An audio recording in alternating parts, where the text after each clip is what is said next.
Welcome to Story Lab. This week, we're taking a look at the story of a guy on the run and the world's most uncomfortable pillow. It was probably harder than this tennis ball. Ow!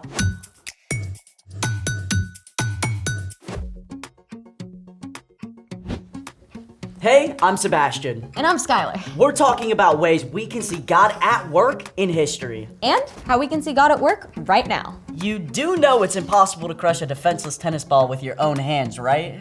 Yeah. And yet, you continue. Well, my grandma watches this old show called The Bionic Woman. See, this girl is in a serious accident, but then she's given all these bionic parts, and she basically turns into a superhero. Who crushes tennis balls? You gotta admit, a bionic arm would be pretty awesome. I mean, we could always build one. Build an actual real-life bionic arm? I mean, more like a robotic hand. Still awesome. Let's make it!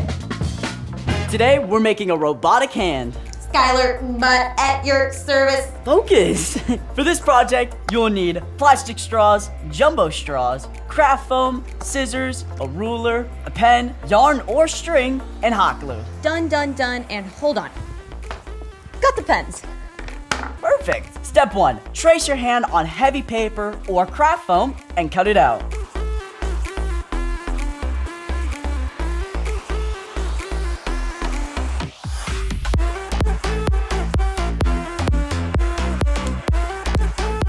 Not very robotic yet. Step 2. Cut the regular straws into shorter pieces. It's based off of your hand size. So I have small, a little bit bigger, and then larger on the palm of your hand.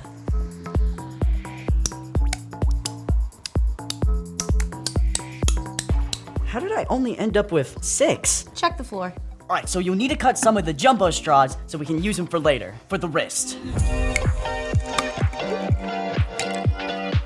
Step 3, you need to glue down the straw pieces onto your hand. Your foam hand. Right. Start at the fingertips, and then the longer pieces between your finger all the way down to your wrist should be the largest pieces.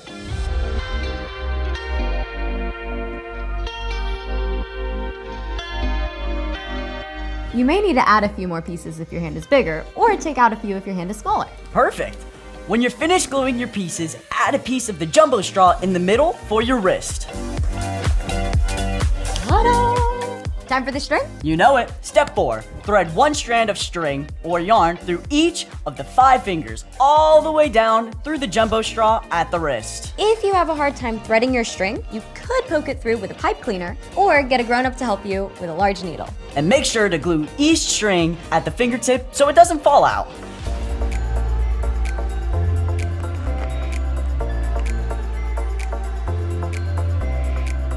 Okay, ready? Ready. So you can pull in the strings at the bottom of the hand and operate your hand. This is kind of creepy. What's that? Get it away. I thought you wanted to be bionic. Oh, hey, let's see if... Okay. Okay. Robotic? Yes. Bionic? Nope. Are you calling our robotic hands posers? Or maybe imposters. Speaking of which, there's one in today's story. It's time for... The story before the story. Today, we're in Genesis, the very first book in the Bible. In the beginning, God created the whole world and everything in it, including people. We were made in the image of God, to be friends with God. But the first people chose to go their own way. When they turned from God, the world was broken. And so was our friendship with God. Sin and darkness crept in. Still, from the beginning, God had a plan to restore it all. God chose one man, Abraham, and promised to bless the whole world through his family. Which is where our story starts. Take it away.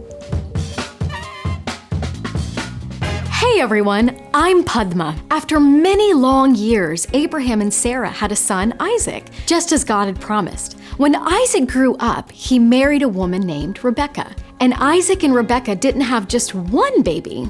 Twins, Isaac.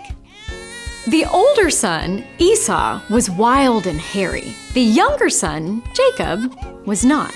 Esau grew up to be a great hunter, while Jacob preferred to stay at home. Esau tended to be impatient. Quick, I'm starving. Give me some of that stew. While Jacob could be, let's just say, sneaky. Sure thing, bro. But first, you have to give me your rights as the oldest son. Esau was so impatient that he gave Jacob the position and money that came with being the oldest son, all for a bowl of soup. And Jacob didn't stop there. When Isaac grew old and weak, he called for Esau to give him a special blessing as the oldest son. But while Esau went hunting to prepare a meal for his father, Rebekah quickly called for Jacob. Bring me 2 young goats, and I'll prepare them for your father. Then he'll bless you instead.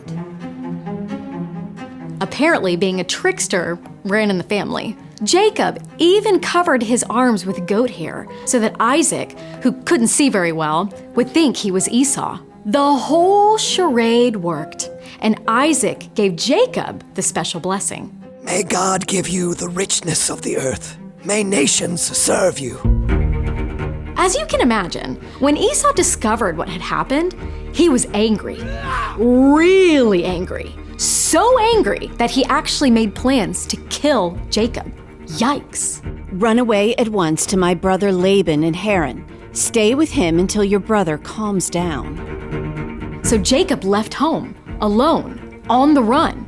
He was at the very beginning of a nearly 500-mile journey that would take weeks of walking.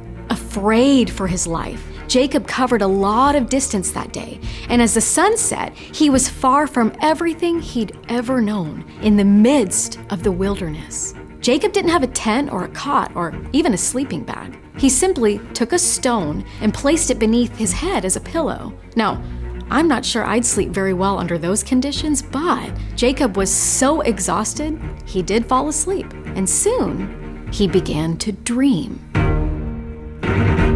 Jacob saw a broad stairway rising up from the earth, stretching all the way up into heaven. Brilliant angels traveled up and down the steps.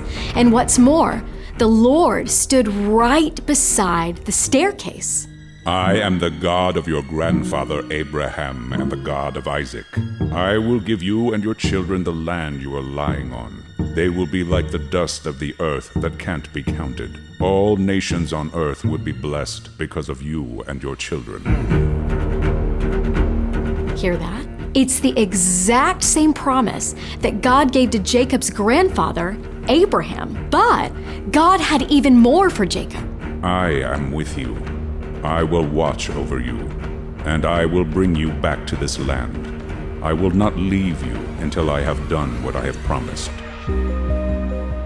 Now, Jacob knew about the one true God that Abraham and Isaac worshipped, but there's no record that Jacob himself had chosen to trust God until this moment. The Lord is surely in this place, and I didn't even know it. Early the next morning, Jacob took his pillow stone and turned it into a sacred stone. He poured oil over it as a sign that God was in that place. This place will be called Bethel. Bethel means house of God. Then Jacob made a promise to God. May God be with me. May He watch over me on this journey. May He do as He has promised so I can return safely home. Then you, Lord, will be my God. Jacob continued on his journey to Haran, where he lived for around 20 years. He married and had children, 13 of them. And eventually, Jacob did return home, just as God had promised. Jacob made many mistakes during his life and did not always trust God, but God was still with Jacob because God can work through anyone. The end.